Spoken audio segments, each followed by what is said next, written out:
Okay, I'm gonna share my screen again. I'm gonna show you this painting that I'm just oh oh it hurts. East Point Silhouette.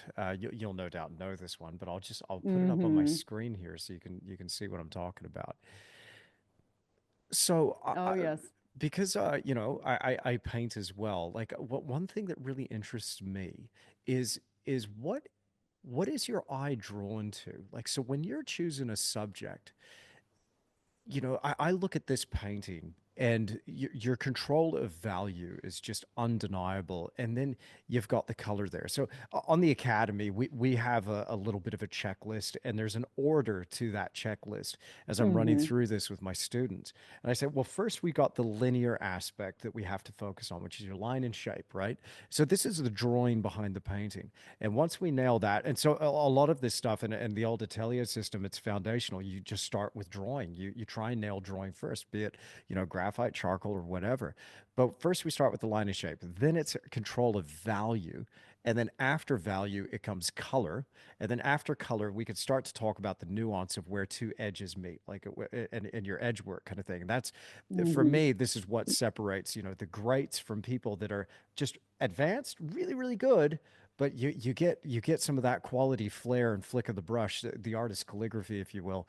Hmm. That's something that seems to be that next level. That if you just make it beyond that. So I look at this. This has everything. This has everything. And so I'm going on a little bit of a tangent there. Sorry. What I want to come back to is I look at this and I just see like the composition. It gives me that moment of just going, ah. It's kind of arresting beauty in a way. It's just beautiful. What Oh, thank what you. what is your eye drawn to? And then like do you ever get I mean as you're kind of thinking about all this technical stuff that you have to balance, do you I imagine when you're looking at this, I could picture you in flow state painting this painting. Does a technique ever trip you up? Do you ever get too caught in your head? I'm asking a bunch of stuff across there. I'm just geeking out about this painting. Sure, I'm sure. reacting to this painting. Let's start off with that. Let me simplify my question here. Gosh, I'm such a terrible interviewer here, but Great. let me simplify that into a question. What is your eye drawn to, Kathleen? What is it that you're like, that's my subject. I'm painting that. Hmm. Well, in this one, it was the points of highest contrast, and that's usually going Mm, to be the focal area in a painting, right? Because value, color gets the credit, but value does the work. So value will be wow. the huge portion of Wait, leading wait, an wait, wait. eye. Say that again. Say that again. You're dropping Color you're gets the dropping credit, nuggets here. but Yeah. value, yeah, value does all the work. And I so, love and that. I find that to be true. I mean, look at Yeah. look at tonalist paintings that have very limited color palettes, Right, and right. yet they Yeah. can be incredibly evocative and feel real. Mm, mm. So yeah, I find that that's the case. So for this one, this is a large painting. It was done on plein air entirely because it was at Forgotten Coast plein air, but it's 20 by 30, so it was the biggest Massive. plein air at the time that I had ever attempted. Wow. Um, and so this one was in 2018 in the tiny oystering town of East Point, and it's near Apalachicola on the Gulf Coast of Florida. And I found this spot pretty early on because I had stayed in East Point before going to this event, and it wasn't an ideal painting location though because I was on a concrete slab behind a like a seafood retailer that was very much a mom and pop shop, Mhm. and kind of run down.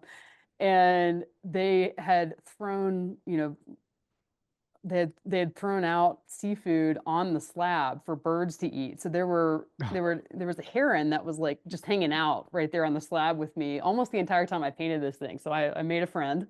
Uh, but it also smelled terrible and it was in full sun. So it was not the Zen painting experience that it may look like I had, but I loved the subject so much that, like that's the thing. If you love the subject, you can kind of deal with some of those extraneous things like Right on. the baking Florida sun in May or Hmm. yeah. or wildlife interruptions. But no, it was, I really wanted to, I loved the combination of shapes along the shoreline, Mm, and knew that silhouette light would give me a chance to simplify it a lot. If I had painted this in direct light, it would have been about local color. And it would have been a much more complicated painting.